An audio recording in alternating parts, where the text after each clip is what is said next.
The constitutionality of this act is attacked upon the ground that it conflicts both with the 13th Amendment of the Constitution, abolishing slavery, and the 14th Amendment, which prohibits certain restrictive legislation on the part of the states. 1.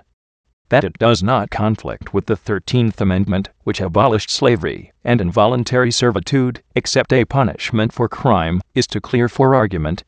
Slavery implies involuntary servitude, a state of bondage, the ownership of mankind as a chattel, or, at least, the control of the labor and services of one man for the benefit of another, and the absence of a legal right to the disposal of his own person, property, and services.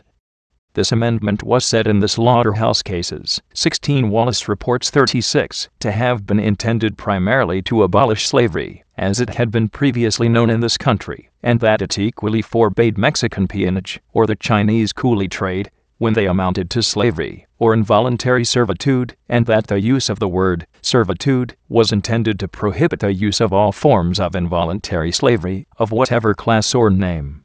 It was intimated, however, in that case, that this amendment was regarded by the statesmen of that day as insufficient to protect the colored race from certain laws which had been enacted in the southern states, imposing upon the colored race onerous disabilities and burdens, and curtailing their rights in the pursuit of life, liberty, and property to such an extent that their freedom was of little value, and that the 14th Amendment was devised to meet this exigency. So, too, in the civil rights cases, 109 U.S. 3 Supreme Court Reporter 18, it was said that the act of a mere individual, the owner of a public conveyance or place of amusement, refusing accommodations to colored people, cannot be justly regarded as imposing any badge of slavery or servitude upon the applicant, but only as involving an ordinary civil injury, properly cognizable by the laws of the state, and presumably subject to redress by those laws, until the contrary appears.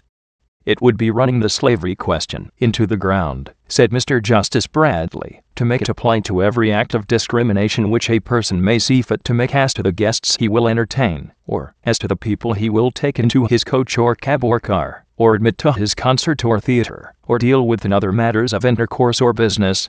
A statute which implies merely a legal distinction between the white and colored races, a distinction which is founded in the color of the two races, and which must always exist so long as white men are distinguished from the other race by color, has no tendency to destroy the legal equality of the two races, or re-establish a state of involuntary servitude. Indeed, we do not understand that the 13th Amendment is strenuously relied upon by the plaintiff in error in this connection, too. By the 14th Amendment, all persons born or naturalized in the United States and subject to the jurisdiction thereof are made citizens of the United States and of the state wherein they reside, and the states are forbidden from making or enforcing any law which shall abridge the privileges or immunities of citizens of the United States, or shall deprive any person of life, liberty, or property without due process of law, or deny to any person within their jurisdiction the equal protection of the laws. The proper construction of this amendment was first called to the attention of this court in the slaughterhouse cases, 16 Wallace reports 36, which involved, however, not a question of race, but one of exclusive privileges. The case did not call for any expression of opinion as to the exact rights it was intended to secure to the colored race, but it was said generally that its main purpose was to establish the citizenship of the Negro, to give definitions of citizenship of the United States and of the states, and to protect from the hostile legislation of the states the privileges and immunities of citizens of the United States as distinguished from those of citizens of the states. The object of the amendment was undoubtedly to enforce the absolute equality of the two races before the law, but, in the nature of things, it could not have been intended to abolish distinctions based upon color, or to enforce social, as distinguished from political, equality, or a commingling of the two races upon terms unsatisfactory to either.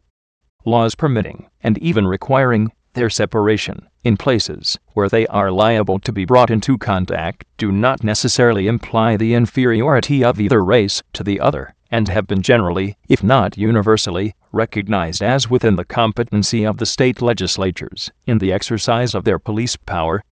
The most common instance of this is connected with the establishment of separate schools for white and colored children, which have been held to be a valid exercise of the legislative power even by courts of states where the political rights of the colored race have been longest and most earnestly enforced. One of the earliest of these cases is that of Roberts v. City of Boston, 5 Cushing's Reports 198, in which the Supreme Judicial Court of Massachusetts held that the General School Committee of Boston had power to make provision for the instruction of colored children in separate schools established exclusively for them, and to prohibit their attendance upon the other schools. The great principle, said Chief Justice Shaw, advanced by the learned and eloquent advocate for the plaintiff Mr. Charles Sumner, is that, by the Constitution and laws of Massachusetts, all persons, without distinction of age or sex, birth or color, origin or condition, are equal before the law. But, when this great principle comes to be applied to the actual and various conditions of persons in society, it will not warrant the assertion that men and women are legally clothed with the same civil and political powers, and that children and adults are legally to have the same functions and be subject to the same treatment, but only that the rights of all, as they are settled and regulated by law, are equally entitled to the paternal consideration and protection of the law for their maintenance and security. It was held that the powers of the committee extended to the establishment of separate schools for children of different ages, sexes, and colors, and that they might also establish special schools for poor and neglected children who have become too old to attend the primary school, and yet have not acquired the rudiments of learning to enable them to enter the ordinary schools. Similar laws have been enacted by Congress, under its general power of legislation over the District of Columbia, Sections 281-283, 310, 319, revised statutes of the District of Columbia, as well as by the legislatures of many of the states, and have been generally, if not uniformly, sustained by the courts. State v. McCann, 21 Ohio State Reports 210, Lehue v. Brummel, Supreme Court of Missouri, 15 Southwestern Reporters 765, Ward v. Flood, 48 California 36, Bertano v. Directors of City Schools, 3 Wits, 177, Federal Case No. 1361, People v. Gallagher, 93 New York 438, Corey v. Carter, 48 Indiana 337, Dawson v. Lee, 83 Kentucky 49. Laws forbidding the intermarriage of the two races may be said in a technical sense to interfere with the freedom of contract, and yet have been universally recognized as within the police power of the state. State v. Gibson, 36 Indiana 389. The distinction between laws interfering with the political equality of the Negro and those requiring the separation of the two races in schools, theaters, and railway carriages has been frequently drawn by this court. Thus, in Strotter v. West Virginia, 100 U.S. 303, it was held that a law of West Virginia limiting to white male persons 21 years of age and citizens of the state the right to sit upon juries was a discrimination which implied a legal inferiority in civil society, which lessened the security of the right of the colored race, and was a step towards reducing them to a condition of servility.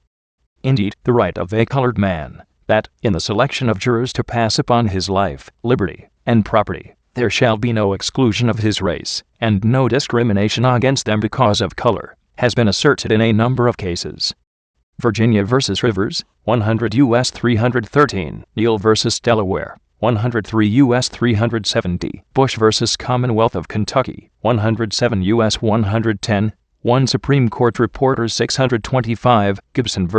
Mississippi, 162 U.S. 565, 16 Supreme Court Reporter 904. So, where the laws of a particular locality or the charter of a particular railway corporation has provided that no person shall be excluded from the cars on account of color, we have held that this meant that persons of color should travel in the same car as white ones, and that the enactment was not satisfied by the company providing cars assigned exclusively to people of color, though they were as good as those which they assigned exclusively to white persons. Railroad Corporation v. Brown, 17 Wallace Reports 445,